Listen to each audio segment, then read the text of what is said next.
பண்ணாதவங்க சப்ஸ்கிரைப் பண்ணுங்க. அப்படியே பக்கத்துல இருக்க பெல் ஐகானையும் பிரஸ் பண்ணுங்க. இந்த பதிவில் கன்னி ராசி அன்பர்களுக்கு செவ்வாய் பெயர்ச்சி பலன்கள் காண்போம். சித்திரை மாதம் 10ஆம் தேதி முதல் வைகாசி மாதம் 19ஆம் தேதி வரை ஒரு 39 நாட்களுக்கு கும்பராசியிலிருந்து மீனராசிக்கு செவ்வாய் பகவான் பெயர்ச்சியாகி ராகுவுடன் இணைந்து சஞ்சாரம் செய்ய போகிறார். ஆங்கில தேதிப்படி ஏப்ரல் மாதம் 23ஆம் தேதி முதல் ஜூன் மாதம் 1ஆம் தேதி வரை ஒரு 39 நாட்கள். மீனராசியில் குரு பகவானுடைய புரட்டாதி நட்சத்திரம், சனி பகவானுடைய உத்திரட்டாதி நட்சத்திரம், புதனுடைய ரேவதி நட்சத்திரம் 3 நட்சத்திரங்கள் உள்ளது. இந்த 3 நட்சத்திரங்களில் முதல் 4 நாட்கள் குரு பகவானுடைய நட்சத்திரத்திலும், சித்திரை மாதம் முழுவதும் சனி பகவான் நட்சத்திரத்திலும், வைகாசி 1 முதல் 19 வரை புதன் நட்சத்திரத்திலும் செவ்வாய் பகவான் சஞ்சாரம் செய்வார். கன்னி ராசிக்கு நேர் 7ஆம் இடம் கலத்தரஸ்தானம். கலத்தரஸ்தானத்தில் செவ்வாய் பகவான் வரும்போது கன்னி ராசி என்பதற்கு எந்த மாதிரியான பலாபலன்கள் நடக்கும் என்பதை இந்த பதிவில் காணலாம். நம்முடைய T70 ஸ்டுடியோ யூடியூப் சேனலை பார்த்து கொண்டிருக்கக்கூடிய அன்பர்கள், இதுவரை சப்ஸ்கிரைப் செய்த அன்பர்கள் மறக்காமல் நம்முடைய சேனலை சப்ஸ்கிரைப் செய்து கூடவே இருக்கின்ற ஆல் பட்டனை அழுத்திங்க. நன்றி. கன்னி ராசிக்கு கடந்த ஒரு 45 நாட்களாக 6ஆம் வீட்டிலே சத்ருஸ்தானத்திலே செவ்வாய் பகவான் சனியுடன் இணைந்து கிரக யுத்தத்தில் சஞ்சாரம் செய்தார். பெரும்பாலும் கோச்சாரத்தில் 3, 6, 11ஆம் வீடுகளில் செவ்வாய் பகவான் வரும்போது நிலபுல சொத்துக்கள் வழியில், மண்மனை வழியில் ஒரு நல்ல ஆதாயம் எதிர்பார்க்கலாம். அதே வழியில் அன்னதம்பிகளுக்குள் பாகப்பிரிவினை செய்யக்கூடியவர்கள் பாகப்பிரிவினை செய்து கொள்ளலாம். 6ஆவது வீட்டிலே செவ்வாய் பகவான் சஞ்சாரம் செய்யும்போது சனியுடன் இணைந்திருக்கும்போது ஒரு சிலர் தன்னுடைய பிள்ளைகளை விட்டு பிரிந்திருக்கக்கூடிய நிலை ஏற்படும், அல்லது உங்கள் பிள்ளை உங்களை விட்டு பிரிந்திருக்கக்கூடிய நிலை ஏற்பட்டிருந்திருக்கும். கன்னி ராசிக்கு 3ஆவது வீட்டிற்கும் அஷ்டமத்திற்கும் அதிபதியானவர் 7ஆம் வீட்டில் வரும்போது எதிர்வரக்கூடிய ஒரு 39 நாட்கள் கன்னி ராசி அன்பர்கள் கணவன் மனைவிக்குள், திருமணம் ஆனவர்கள் கணவன் மனைவிக்குள் கருத்து வேறுபாடு இல்லாமல், சண்டை சச்சரவு இல்லாமல் கொஞ்சம் அனுசரித்து விட்டு கொடுத்து பொறுமையாக போகணும்.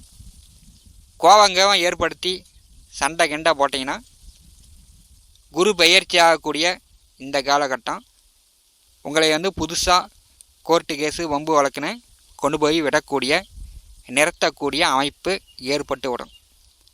முதல் 4 நாட்கள் குரு பகவான் நட்சத்திரத்தில் செவ்வாய் பகவான் சஞ்சாரம் செய்யும்போது பெரும்பாலும் கன்னிராசி என்பர்கள் கணவன் மனைவிக்குள் பிரச்சனை இல்லாமல் பார்த்துக்கணும். நண்பர்களிடம் கொஞ்சம் பக்குவமாக பழகிக்கணும். சேர்வார் சேர்க்கை சரியில்லைன்னா கண்டிப்பாக வில்லங்கத்தை அனுபவிக்கக்கூடிய நிலை ஏற்பட்டுவிடும். அண்டை அயலான் சுற்று வட்டார பகுதியில் இருக்கக்கூடியவர்களிடம் கொஞ்சம் தன்மையாக பணிவாக விட்டு கொடுத்து போகணும். சண்டை சச்சரவுகளை ஏற்படுத்தினால் முதல் 4 நாட்களே பிரச்சனைகள் வருவதற்கான வாய்ப்புகள் உண்டு. சித்திரை மாதம் 18ஆம் தேதி செவ்வாய் ராகுவுக்கு வீடு கொடுத்த குரு பாக்கியத்திற்கு வருகிறார். குருபகான் பாக்கியத்திற்கு வரும்போது கன்னிராசியை பாரி செய்வார். சகல பாக்கியங்கள் உண்டு. குரு பார்க்க கோடி நன்மையை அனுபவிக்கலாம். நிலம், பூமி, சகோதரக்காரகன் 7ஆம் வீட்டில் அமர்ந்திருக்கும் போது அண்ணன் தம்பிகளிடம், நீங்கள் குடியிருக்கக்கூடிய வீட்டிற்கு அருகில் சுற்று வட்டார பகுதியில் இருக்கக்கூடியவரிடம் கம்யூனிகேஷன் தொடர்பு, செல்ஃபோனு, கம்ப்யூட்ரு, இப்படி மின்சாரத்துறையில் இருக்கக்கூடிய கொஞ்சம் பழுதாகும், உங்களை டென்ஷன் ஆக்கும், கீழே தூக்கி பட்டுன்னு போட்டு உடைக்கக்கூடிய நிலை கூட கன்னி ராசி அன்பர்களுக்கு வரும். உடைச்சிடாதீங்க. 10,000 இருந்தாலும் சரி, 5,000 இருந்தாலும் சரி, ₹1 இருந்தாலும் சரி, உடைச்ச பொருள் மீண்டும் புதுசாக தான் வாங்கணும், காசு கொடுத்து தான் வாங்கணும். ஆத்திரப்படாமல் அவசரப்படாமல் கன்னி ராசி அன்பர்கள் எதிர்வரக்கூடிய ஒரு 39 நாட்கள் கவனமாக இருக்கணும். பெரும்பாலும் கன்னி ராசியில் கேது பகவான் சஞ்சாரம் செய்கிறார். என்னப்பா நல்லா இருக்கிறியா அப்படின்னா, நல்லா இருக்கிறன்னு சொல்ல முடியாமல், நல்லா இல்லைன்னு சொல்ல முடியாமல், அவர்கள் ஏதோ இருக்கிறேன் அப்படின்னு தான் கன்னி ராசி அன்பர்கள் சொல்லுவாங்க.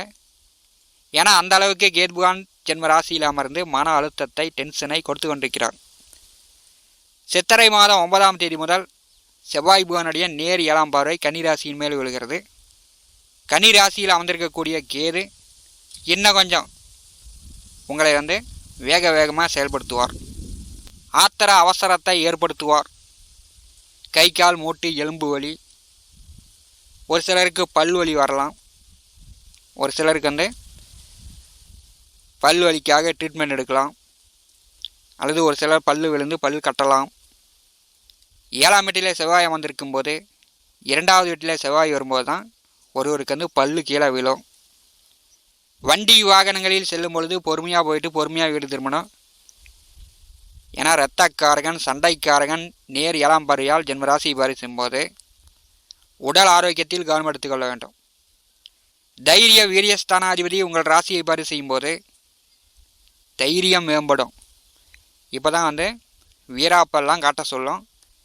கன்னி ராசி என்பர்கள் வீராப்பு இல்லாமல் வெட்டி பந்தா பண்ணாமல் கொஞ்சம் கம்முன்னு இருப்பது எதிர்வரக்கூடிய ஒரு 39 நாட்கள் உங்களுக்கு நல்லது.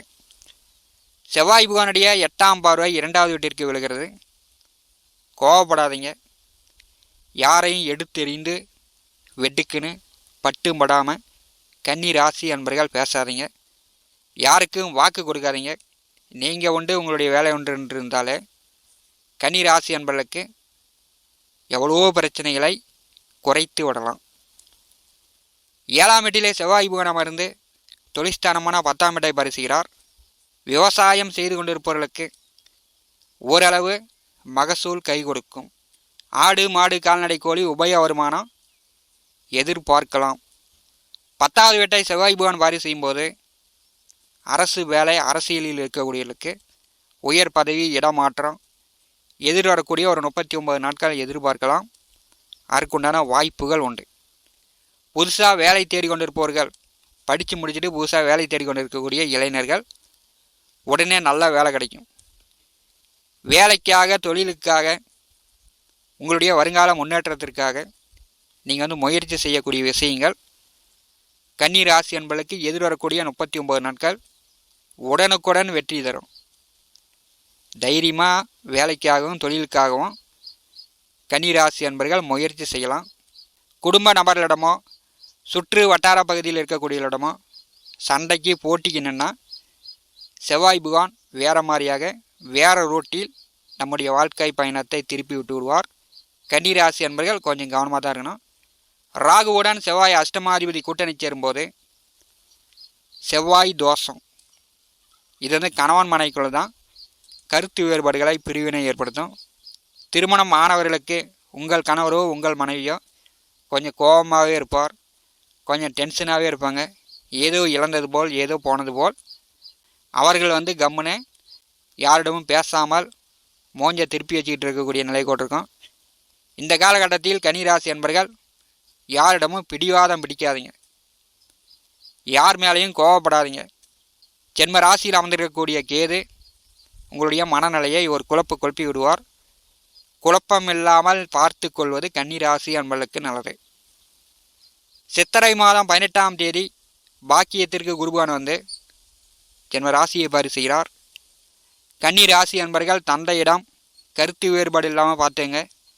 தந்தையிடம் நீ என்ன சொல்கிறது நான் என்ன கேட்குறது அப்படின்னு விதண்டாவாதம் பேசுவதை தவிருங்கள். தந்தை சொத்துக்கள் வழியாக கோர்ட்டு கேஸு வழக்கு வில்லங்கம் இந்த மாதிரி சிக்கல் இருந்துச்சுன்னா கன்னி ராசி என்பதற்கு சித்திரை மாதம் 19ஆம் தேதிக்கு பிறகு தீரும். பெரும்பாலும் தந்தை ஸ்தானத்தில் கன்னி ராசிக்கு சுக கலத்தரக்காரகன் அமரும்போது தந்தை வழியில் நல்ல ஆதரவு உண்டு. தந்தை பேச்சை கேட்காமல் தந்தையிடம் வீம்புக்கு நினைங்கன்னா தந்தையால் சாபம் பெறக்கூடிய அமைப்பும் கன்னி ராசி அன்பர்களுக்கு ஏற்பட்டுவிடும். 7ஆம் இடம் கலத்தரஸ்தானத்திலே ராகு செவ்வாய் கூட்டணி சேரும்போது கன்னி ராசி இளைஞர்கள் எதிர்பாலினத்தோடம் கொஞ்சம் கவனமாக இருக்கணும். ஆண் பெண்கள் வழியிலும் பெண் ஆண்கள் வழியிலும் சில தொந்தரவுகள் வரக்கூடிய அமைப்பும் கன்னி ராசி அன்பர்களுக்கு உண்டு. கோவப்படாதீங்க, ஆத்திரப்படாதீங்க, அவசரப்படாதீங்க. பொறுமையை கடைபிடிக்கக்கூடிய காலகட்டமாக கோச்சார கிரகங்கள் காட்டுகிறது. மேலும் தகவலுக்கு எங்கள் சேனலை மறக்காமல் சப்ஸ்கிரைப் பண்ணுங்கள். நன்றி.